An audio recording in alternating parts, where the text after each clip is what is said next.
తెలంగాణలో రాజకీయాలన్నీ ప్రస్తుతం తెలంగాణ తల్లి విగ్రహం చుట్టూ తిరుగుతున్నాయి. కొత్త విగ్రహాన్ని కొందరు సపోర్ట్ చేస్తుండగా మరికొంతమంది విమర్శిస్తున్నారు. గతంలో ఉన్న విగ్రహం తెలంగాణ తల్లికి ప్రతిరూపం కాదని, తెలంగాణలో ఎవరూ నగలు దిగేసుకుని కనిపించరని అధికార పార్టీ తెలుపుతోంది. తాము పెట్టిందే నిజమైన తెలంగాణ తల్లికి నిదర్శనమని చెబుతుంది. అయితే బీఆర్ఎస్ నేతలు మాత్రం తల్లి తెలంగాణ తల్లి కాదు, కాంగ్రెస్ తల్లి అని ప్రధాన ప్రతిపక్ష పార్టీ విమర్శలు చేస్తుంది. గతంలో ఉన్న తెలంగాణ తల్లి విగ్రహం చేతిలో పాడి పంటలకు గుర్తుగా మొక్కజొన్న, జొన్న కంకులతో పాటుగా బతుకమ్మ ఉండేదని, ప్రస్తుతం బతుకమ్మ మాయమయ్యిందని విమర్శిస్తున్నారు. కుడి చేతితో అభయహస్తం ఇస్తున్నట్లుగా ఉన్న ఈ విగ్రహం ముమ్మాటికి కాంగ్రెస్ తల్లి అవుతుంది తప్ప తెలంగాణ తల్లి కాదని విమర్శలు చేస్తున్నారు. అయితే ఓ ఇంటర్వ్యూలో కేటీఆర్ కు ఊహించని ప్రశ్న ఎదురైంది. దానికి జవాబు ఇవ్వలేక ఆయన నీళ్లు నమిలారు. తాజాగా తెలంగాణ తల్లి విగ్రహ మార్పు గురించి ఒక ఛానల్ నిర్వహించిన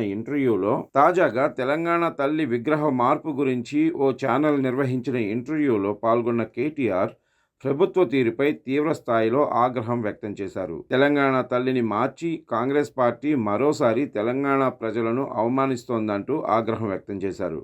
ఎవడు అడిగిండు నిన్ను తల్లిని మార్చమని?